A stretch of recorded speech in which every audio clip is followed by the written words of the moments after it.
3.1절을 맞아 경남 곳곳에서 순국선열의 넋을 기리는 기념식이 열렸습니다. 위안부 기림상 제막과 일본 강제징용 사과를 요구하는 행사도 열렸습니다. 하동의 한 오리 농가에서 AI 양성 반응이 확인되면서 방역에 비상이 걸렸습니다. 지난해 12월 양산과 고성에서 발생한 데 이어 경남에서는 세 번째입니다. 정부의 남해 바닷물의 채취가 처음 시작된 2008년부터 어민과 국방부를 속인 증거가 드러나고 있습니다. 첫 단추부터 잘못 끼웠다는 지적이 일고 있습니다. 노로바이러스 검출 이후 남해안 굴 가격이 많이 떨어졌습니다. 비싼 가격을 받을 수 있는 고부가가치 양식 방법이 주목을 받고 있습니다. 안녕하십니까. 이어서 경남 소식입니다. 제98주년 3.1절을 맞아 진주에서는 위안부 기림상 제막식이, 창원에서는 강제징용죄에 대한 일본의 사죄와 배상을 촉구하는 행사가 열렸습니다. 각 시군에서도 기념식을 열고 순국선열의 넋을 기렸습니다. 보도에 정재준 기자입니다. 한복을 입은 단발머리 여성의 모습이 드러납니다. 일본군 위안부 기림상입니다. 꼭진 주먹에서 일본의 사죄를 받아내겠다는 굳은 의지가 엿보입니다. 진주 시민 4,200여 명의 기금으로만 세워진 기림상. 평화 기림상으로 이름 붙여졌습니다. 알고 있어요. 내 이름이 여기에 새겨지면서 나도 이 뜻에 위안부 할머니들을 잊지 않겠다는 그 생각 한 가지 잊지 않고 살아갔으면 좋겠어요. 일제 강제징용에 대한 일본의 사죄를 요구하는 행사도 열렸습니다. 시민단체는 700만 명이 넘는 강제징용 노동자에 대한 사죄와 배상을 일본 정부에 요구하는 운동을 벌이기로 했습니다. 오는 10월을 목표로 강제징용 노동자상 건립도 추진됩니다. 우리는 식민과 착취의 아픔, 조선인 노동자의 삶과 저항을 기억하며 역사를 바로 세울 길을 나서고자 합니다. 거창에서는 독립만세운동 재연 행사가 열리는 등 경남 곳곳에서 기념 행사도 마련됐습니다. 경상남도와 도교육청을 비롯해 각 시군에서 독립유공자와 유가족이 참석한 가운데 3.1절 기념식이 열려 순국선열의 넋을 기렸습니다. 3.1절 문화행사와 만세운동 재연 등은 3월 한 달 동안 시군 곳곳에서 열릴 예정입니다. KBS 뉴스 정재준입니다. 경남에서 조류 인플루엔자, 즉 AI가 2달여 만에 다시 발생했습니다. 북상하는 야생조류의 이동 경로에 따라 AI가 확산되고 있어 방역에 비상이 걸렸습니다. 조미령 기자의 보도입니다. 경남 하동의 오리 농가 주변에서 방역 작업이 한창입니다. 오리 출하를 앞두고 한 검사에서 조류 인플루엔자 H5 항원이 검출돼 긴급 조치를 하는 겁니다. 이 농가에서 키우던 오리 3천여 마리는 물론 3km 안에 있는 농가 24곳의 200여 마리도 매몰 처분했습니다. 경남에서 AI가 발생한 것은 지난해 12월 이후 2달여 만입니다. 지난달 20일 양산을 마지막으로 AI 발생 지역에 대한 이동 제한 조치가 전면 해제된 경남은 비상이 걸렸습니다.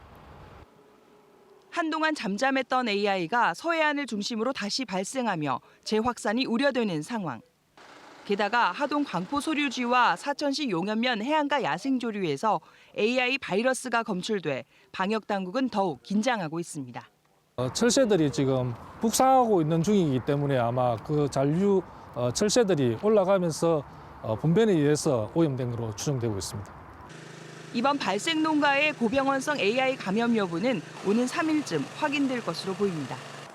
방역당국은 발생 농가에서 10km 안에 있는 닭과 오리 사육 농가 350여 곳에 대해서도 이동을 제한하고 소독 등 방역을 강화하고 있습니다. KBS 뉴스 조미령입니다. 정부가 남해안 배타적 경제 수역 이지의 바닷물의 채취를 또다시 1년 연장했다는 소식 전해드렸는데요. 모래 채취가 처음 시작된 지난 2008년부터 점검해보니 국토부와 한국수자원공사가 어민뿐 아니라 국방부까지 속인 증거가 곳곳에서 확인되고 있습니다. 공웅조 기자가 보도합니다. 지난 2008년 8월 국방부가 당시 국토해양부에 보낸 공문입니다. 해군 군사작전에 방해가 된다며 2년 넘게 남해 바닷물의 채취를 반대하다가 전격적으로 동의를 한다는 내용입니다. 국방부 동의 직후 정부는 욕지도 남쪽 50km 해상을 골재 채취 단지로 지정했습니다. 이 서주가 국방부가 당시 국토해양부에 바닷모래 채취에 동의한다는 내용으로 보낸 공문이고 이 서주가 같은 내용이 담긴 정부 관보입니다. 하지만 두 공문서의 내용이 서로 다릅니다. 국토부가 국방부와 협의한 골재단지 규모는 2개 광구에 5.48제곱킬로미터인데 고시에는 5개 광구 13.7제곱킬로미터로 3배 가까이 면적이 늘었고 모래 채취량도 1,507만 5천 세제곱미터에서 3,520만 세제곱미터로 2배 넘게 증가했습니다. 단지 운영 기간도 국방부에는 1년 하겠다고 통보해놓고 고시에는 2년으로 해놓았습니다. 국토부와 수자원공사가 서둘러 국방부 동의를 얻어내기 위해 속임수를 쓴 겁니다. 다 이동을 하시죠. 2년, 3년 단위로 옮기시니까 과거 내역을 알기는 저희 쪽에서 쉽지는 않을 것 같습니다. 당시에도 역시 어민들의 의견은 제대로 듣지 않았습니다. 수자원공사에서는 우리한테 뭔가 동의를 해줬다 하는데 전혀 우리는 동의를 해준 바도 없고 설명도 들은 바가 없습니다. 어민들뿐 아니고 같은 정부 부처인 국방부까지 속인 국토부와 한국수자원공사. 첫 단추부터 잘못 끼운 바닷모래 채취는 또다시 1년 연장됐습니다. KBS 뉴스 공조입니다. 노로바이러스 검출로 남해안 굴 소비가 많이 위축되면서 가격도 20%가량 떨어졌는데요. 굴을 하나씩 양식하는 개체굴 방식이 수출용 고부가 가치 수산물로 주목받고 있습니다. 보도에 손원혁 기자입니다. 바닷속에서 망을 들어올리자 잘 자란 굴이 층층이 가득합니다. 줄에 달린 굴다발을 수확하는 보편적인 방식과 확연히 다릅니다. 굴다발이 아니라 굴을 하나하나 키우는 개체굴입니다. 굴을 키우면서 특수 제작한 기계로 망을 통째로 돌리는 작업을 서너 차례 반복하는 것이 핵심 기술입니다. 굴 껍질끼리 부딪혀 깎이며 타원형으로 크도록 유도하는 겁니다. 길쭉한 일반 굴과 비교해 껍데기 모양이 둥글고 깨끗합니다. 이런 굴은 해외에서 최상품으로 취급받습니다.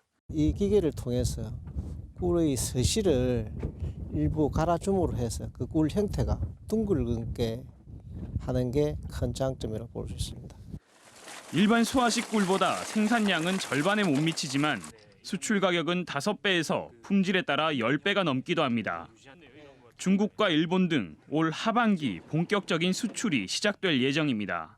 기존의 한국 굴이랑 많이 차이가 나니까 그래서 반응이 굉장히 좋아서 지금 주문은 계속 들어오고 있거든요. 그래서 이제 생산만 조금 더 해서 받쳐주면은.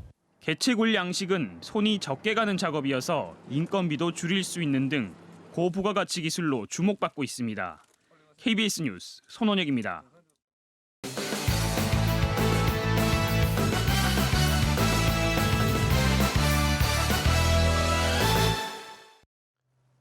주요 단신입니다.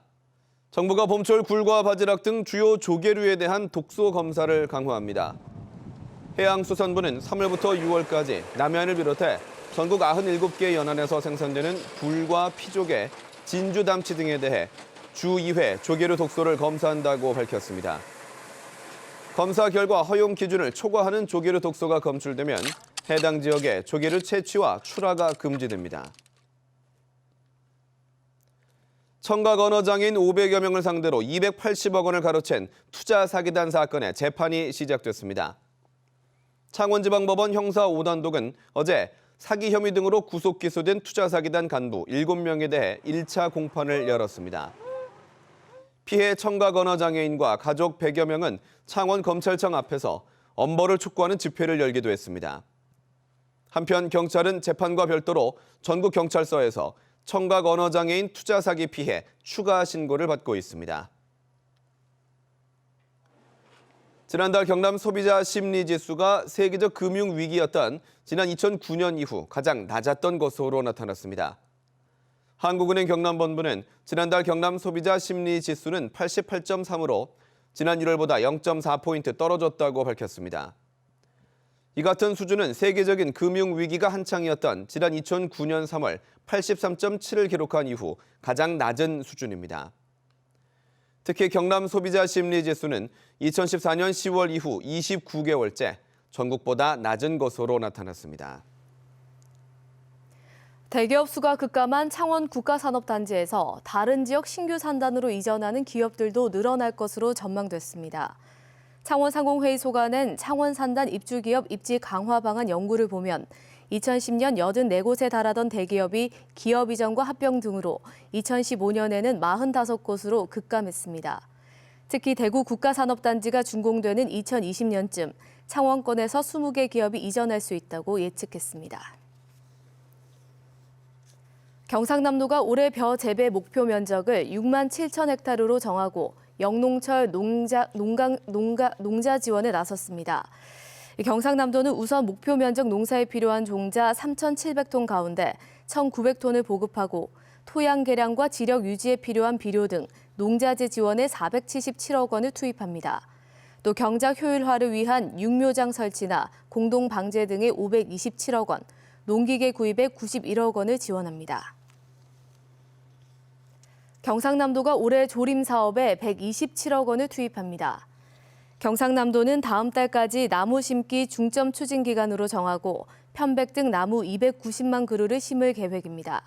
또 경제림 조성과 산림재해 방지를 위한 큰 나무 조림, 섬지역 산림 가꾸기 등 1,440헥타르에서 조림 사업을 추진합니다. 경남 소식이었습니다.